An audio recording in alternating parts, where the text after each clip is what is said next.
Common ആയിട്ട് കണ്ടുവരുന്ന കരൾ രോഗങ്ങളിലൊന്നാണ് ഫാറ്റി ലിവർ. ഇത് നമുക്ക് എങ്ങനെ വീട്ടിലിരുന്ന് തന്നെ മാറ്റിയെടുക്കാം എന്നുള്ളതാണ് ഇന്നത്തെ വീഡിയോയിലൂടെ നമ്മൾ നോക്കുന്നത്. എൻ്റെ പേര് doctor Sandra Ajith, Prana nature care centre, Kollam district.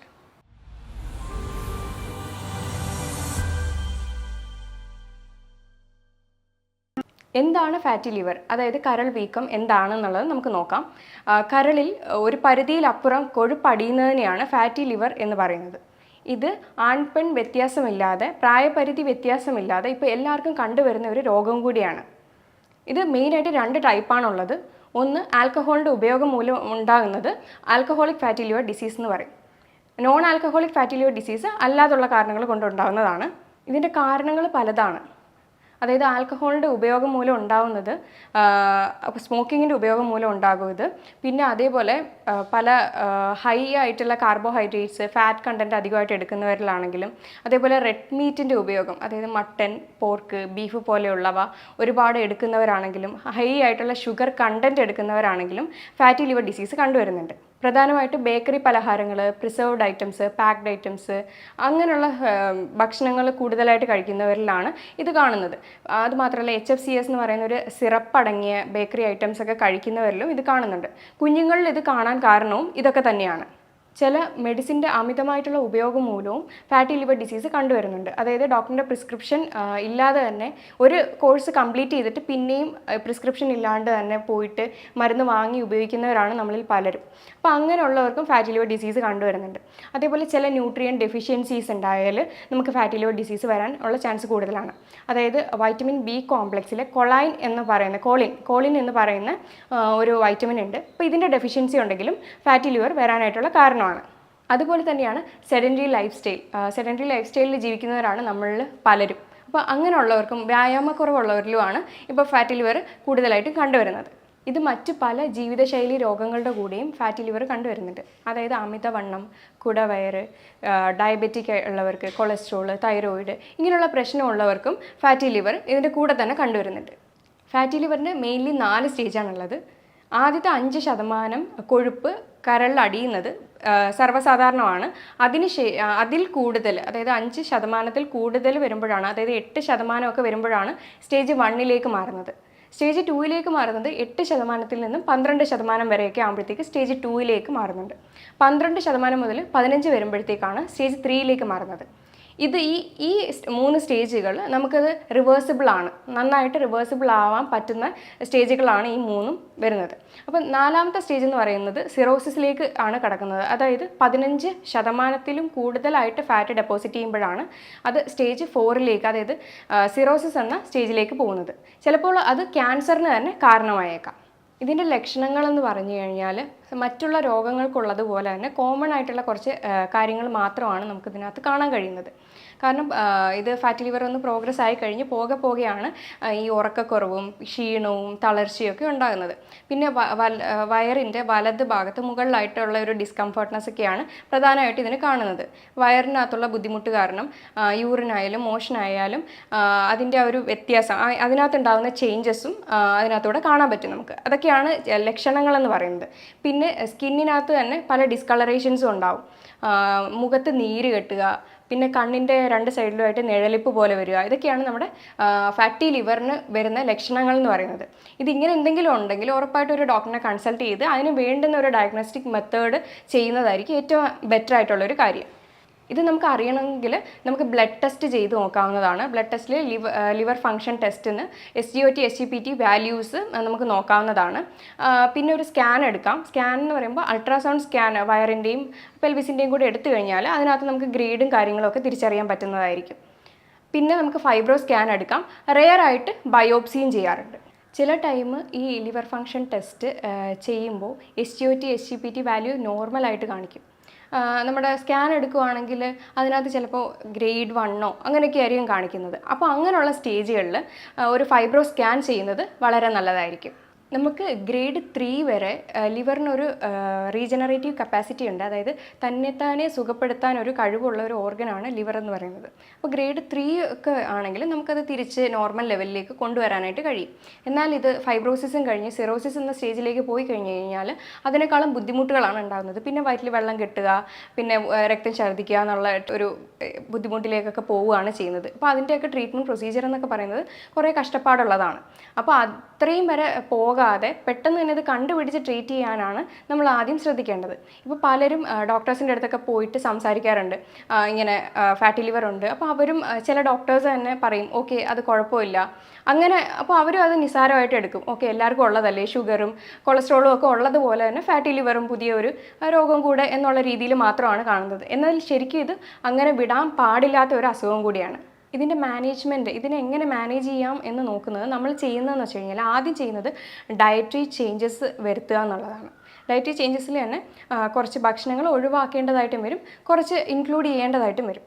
അതുപോലെ തന്നെയാണ് ലൈഫ് സ്റ്റൈൽ മോഡിഫിക്കേഷനും കുറച്ച് ചേഞ്ച് ചെയ്യേണ്ടി വരും.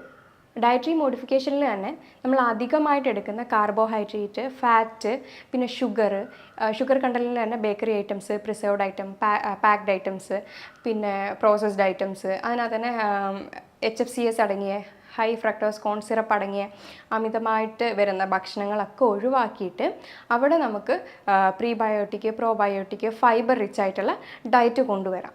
അപ്പോൾ പ്രീബയോട്ടിക്, പ്രോബയോട്ടിക് എന്ന് പറയുമ്പോൾ അതിനകത്ത് ഫൈബർ വരും. അതേപോലെ തന്നെ പ്രോബയോട്ടിക്കിനകത്ത് കേടും അധികം പുളിയില്ലാത്ത തൈരും കാര്യങ്ങളൊക്കെ നമ്മുടെ ഭക്ഷണത്തിൽ ഉൾപ്പെടുത്തുക. ഫൈബർ റിച്ച് ആയിട്ടുള്ളത് ഞവര അരി, ബ്രൗൺ റൈസ്, മട്ട അരി ഇതൊക്കെ കഴിക്കുന്നത് നല്ലതാണ്. അധികമായിട്ടുള്ള റെഡ് മീറ്റിൻ്റെ ഉപയോഗവും ബുദ്ധിമുട്ടുകൾ ഉണ്ടാക്കാറുണ്ട്, അതായത് പോർക്ക്, മട്ടൻ, ബീഫ് പോലെയുള്ളവ. എന്നാൽ ഇത് വൈറ്റ് മീറ്റിലേക്ക് സ്വിച്ച് ചെയ്ത് കഴിഞ്ഞാൽ അതിനകത്ത് കാട, ചിക്കൻ അതൊക്കെ വൈറ്റ് മീറ്റിൽ വരുന്നതാണ്. അപ്പോൾ അതൊക്കെ ഒന്ന് മിതമായിട്ട് കഴിക്കുന്നതുകൊണ്ട് കുഴപ്പമൊന്നും ഉണ്ടാവില്ല. പിന്നെ ഒമേഗ 3 ഫാറ്റി ആസിഡ്സ് ആയ ചെറു മത്സ്യങ്ങളും കാര്യങ്ങളൊക്കെ കഴിക്കാവുന്നതാണ്. പിന്നെ റിഫൈൻഡ് ഓയിലായിട്ടുള്ള സൺഫ്ലവർ ഓയിൽ, പാം ഓയിലൊക്കെ ഇന്ന് അവൈലബിൾ ആണ്. അതും യൂസ് ചെയ്യുന്നവരാണ് നമ്മളിൽ പലരും. സൺഫ്ലവർ ഓയിൽ എന്നൊക്കെ പറഞ്ഞു കഴിഞ്ഞാൽ ഒരുപാട് സൺഫ്ലവർ കൂട്ടിയിട്ട് ചെയ്യുന്നതായിരിക്കും സൺഫ്ലവർ ഓയിൽ. ആക്ച്വലി അത് പ്യുവർ അല്ല. അതുകൊണ്ട് തന്നെ നമ്മൾ അൺറിഫൈൻഡ് ആയിട്ടുള്ള ഓയിലിലേക്ക് പോകുന്നതായിരിക്കും ഏറ്റവും കൂടുതലും ബെറ്റർ. കോക്കനട്ട് ഓയിലും ഒലിവ് ഓയിലും ഒക്കെ ബെസ്റ്റാണ് ഇതിന്. ഇനി എന്തൊക്കെ ഭക്ഷണങ്ങൾ നമുക്ക് ഉൾപ്പെടുത്താം എന്നുള്ളത് നമുക്ക് നോക്കാം. ഫ്രൂട്ട്സ്, വെജിറ്റബിൾസ് ഒക്കെ ധാരാളമായിട്ടും നമ്മുടെ ഫുഡിൽ ഉൾപ്പെടുത്തണം. പ്രത്യേകിച്ചും ക്രൂസിഫറസ് വെജിറ്റബിൾസ്. ഇതിന് സൾഫർ കണ്ടൻറ്റ് അധികമാണ്. പിന്നെ അത് കൂടാതെ തന്നെ നമുക്ക് ഡീടോക്സിഫൈങ് കപ്പാസിറ്റി ഉണ്ടാവും ഇതിന്. അതായത് ബ്രൊക്കോളി, ക്യാബേജ്, കോളിഫ്ലവർ ഇങ്ങനെയുള്ള വെജിറ്റബിൾസ് എല്ലാം നമുക്ക് ഡയറ്റിൽ ആഡ് ചെയ്യാവുന്നതാണ്. അതേപോലെ ഫ്രൂട്ട്സ് കഴിക്കുമ്പോൾ ഫ്രൂട്ട് ജ്യൂസ് ആയിട്ട് കഴിക്കാതെ ഹോൾ ഫ്രൂട്ടായിട്ട് ഡയറക്റ്റ് കഴിക്കാനായിട്ട് ശ്രദ്ധിക്കണം. കാരണം ഇതിൻ്റെ ഫൈബേഴ്സ് എല്ലാം നശിച്ചു പോവുകയാണ് ഫ്രൂട്ട് ജ്യൂസ് ആക്കുമ്പോൾ വരുന്ന പ്രശ്നം. പിന്നെ നല്ല ലീഫി വെജിറ്റബിൾസ് ഒക്കെ നമുക്ക് ഡയറ്റിൽ ആഡ് ചെയ്യാവുന്നതാണ്.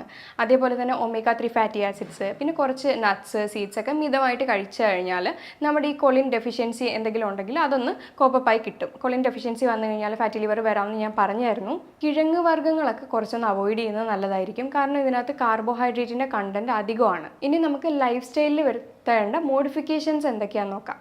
അതായത് ലോങ് ഗ്യാപ്പിൽ കഴിക്കുമ്പോൾ നമ്മൾ ബോഡി അത് സ്റ്റോർ ചെയ്യാനായിട്ടുള്ള ചാൻസ് കൂടുതലാണ്. അതായത് ലോങ് ഗ്യാപ്പിൽ കഴിക്കുമ്പോൾ നമ്മൾ രാവിലെ കഴിക്കാതെ ഉച്ചയ്ക്ക് ഒരു 11 മണിക്കൊക്കെ കഴിക്കുമ്പോഴത്തേക്കും അത് നമ്മൾ ഒരുപാട് കഴിക്കുകയും ചെയ്യും. അത് നമ്മുടെ ബോഡി ഫാറ്റായിട്ട് സ്റ്റോർ ചെയ്ത് വെക്കുകയും ചെയ്യും. അപ്പോൾ ഈ ഒരു ലോങ് ഗ്യാപ്പ് അവോയ്ഡ് ചെയ്യാൻ നോക്കുക. കഴിക്കുന്നത് ഷോർട്ട് ടേം ആയിട്ട് കഴിക്കുകയും ചെയ്യുക. കുറച്ച് അളവിൽ കഴിക്കാനും ശ്രദ്ധിക്കുക.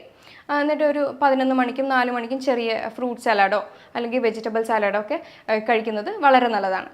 പിന്നെ നമുക്ക് അതായത് രാത്രിയിൽ ഓവറായിട്ട് ഭക്ഷണം കഴിക്കുന്ന ആളുകളാണ് കൂടുതലും. കാരണം വർക്ക് കഴിഞ്ഞ് ഡ്യൂട്ടിയൊക്കെ കഴിഞ്ഞിട്ട് വരുമ്പോഴത്തേക്കും ഒരു സമയവും അത് കഴിച്ചിട്ട് ഉടനെ കിടക്കുന്ന ഒരു ശീലമാണ്. എന്നാൽ ഭക്ഷണം കഴിച്ചിട്ട് ഉടനെ കിടക്കാനും പാടില്ല. പിന്നെ രാത്രിയിൽ കഴിക്കുന്ന ഒരു 6:30, 7 ആ ഒരു ടൈമിൽ മാക്സിമം ഒന്ന് കഴിക്കാൻ നോക്കുക. എന്നിട്ട് പിറ്റേ ദിവസം രാവിലെ ഒരു 8 മണിക്ക് കഴിക്കുമ്പോഴത്തേക്കും നമുക്കൊരു ഇൻ്റർമീഡിയൻറ്റ് ഫാസ്റ്റിംഗ് രൂപത്തിൽ കിട്ടുകയും ചെയ്യും. അപ്പോൾ അത്രയും ടൈം ഗ്യാപ്പും കിട്ടും. ആ ഒരു മോഡിഫിക്കേഷൻ നടത്തിയാൽ ഏറ്റവും നല്ലൊരു കാര്യമാണ്. അതുപോലെ നമുക്ക് കൊണ്ടുവരാൻ പറ്റുന്ന ഒന്നാണ് ഡെയിലി 1 മണിക്കൂർ എക്സസൈസ് അല്ലെങ്കിൽ യോഗ ചെയ്യുന്നത്. അതേപോലെ ഈ പകൽ ഉറക്കവും ഒഴിവാക്കുന്നത് വളരെ നല്ലതായിരിക്കും. എക്സസൈസും യോഗയൊക്കെ ചെയ്യുമ്പോഴത്തേക്കും നമ്മുടെ ബോഡി മെറ്റബോളിസം ഒക്കെ ഇമ്പ്രൂവ് ആയി നമ്മുടെ ശരീരം ഒന്ന് ആക്ടിവേറ്റ് ആവുകയാണ് ചെയ്യുന്നത്. വെയിൽ കൊള്ളുന്നത് നല്ലതാണ്. ഡെയിലി ഒരു 20 മിനിറ്റ് അല്ലെങ്കിൽ 30 മിനിറ്റ് ശരീരത്തേക്ക് വെയിൽ കൊള്ളുന്നത് നല്ലതാണ്. അതേപോലെ നമ്മുടെ ഫാറ്റി ലിവറിന് 3 ഫങ്ഷണൽ ഫുഡുണ്ട്. അതെന്തൊക്കെയാണെന്ന് നമുക്ക് നോക്കാം.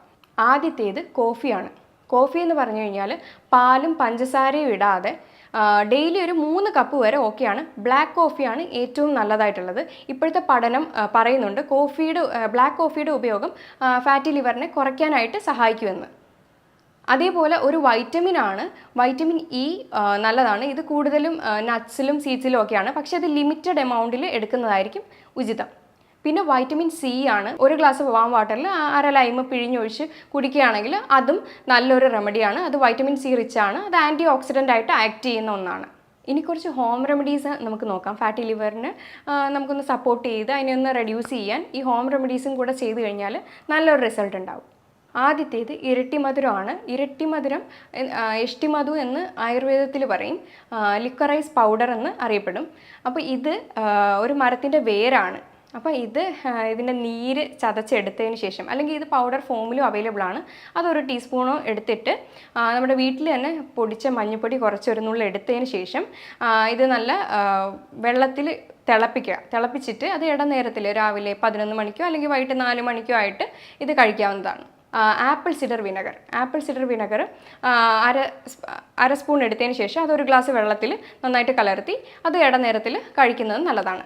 അടുത്തതാണ് കരിക്കിൻ വെള്ളം. അത് വീക്ക്ലി 2-3 പ്രാവശ്യം എടുക്കുന്നത് നല്ലതാണ്.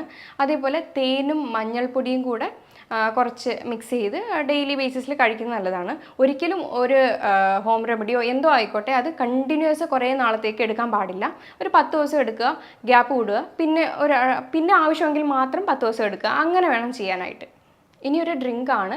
1 ഗ്ലാസ് കരിക്കിൻ വെള്ളം എടുത്തിട്ട് അതിനകത്ത് കുറച്ച് ഫ്ലാക്സീഡ് ആഡ് ചെയ്യുക, അതായത് ചണവിത്ത് എന്ന് പറയും. അപ്പോൾ ഇത് വൈറ്റമിൻ ഇ ഒക്കെ റിച്ച് ആണ്. അപ്പോൾ ഇത് ആഡ് ചെയ്തതിന് ശേഷം കുറച്ച് നാരങ്ങാനീര് ഒഴിക്കുക. അതിൻ്റെ കൂടെ സിനമൺ എന്ന് പറയുന്ന കറുവപ്പട്ട എന്ന് പറയുമ്പോൾ 2 ടൈപ്പാണുള്ളത്. മറ്റേത് പെട്ടെന്ന് ഒടിഞ്ഞു കിട്ടത്തില്ല, ഇത് പേപ്പർ പോലെ പൊടിഞ്ഞു വരും, കുറച്ച് എക്സ്പെൻസീവാണ്. അപ്പോൾ അതും കുറച്ച് ആഡ് ചെയ്തതിന് ശേഷം അതിൻ്റെ കൂടെ മഞ്ഞൾപ്പൊടിയും കൂടെ ആഡ് ചെയ്തിട്ട് ഇതെല്ലാം കൂടെ മിക്സ് ചെയ്ത് ഇതൊരു സ്നാക്കായിട്ട് എടുക്കുന്നത് നല്ലതായിരിക്കും. രാവിലെ 11 മണിക്കോ അല്ലെങ്കിൽ വൈകിട്ട് 4 മണിക്കോ കഴിക്കുന്നത് വളരെ നല്ലതാണ്. അടുത്ത ഒരു ടിപ്പാണ് സിനമൺ തന്നെ കുറച്ച് എടുത്തിട്ട് മഞ്ഞൾപ്പൊടി എടുത്ത് വെള്ളത്തിൽ നന്നായിട്ട് മിക്സ് ചെയ്ത് ഗ്രീൻ ടീ ആയിട്ട് ഇത് ചേർത്ത് കഴിക്കുന്നത് വളരെ നല്ലതാണ്. പിന്നെ ബാർലിയുടെ പൊടിയോ അല്ലെങ്കിൽ ബാർലിയോ എടുത്തിട്ട് വെള്ളത്തിൽ തിളപ്പിച്ച് അരിച്ചെടുത്ത് അതും കുടിക്കുന്നത് നല്ലതാണ്. പിന്നെ നെല്ലിക്കയുടെ ജ്യൂസ് കുടിക്കുന്നത് നല്ലതാണ്.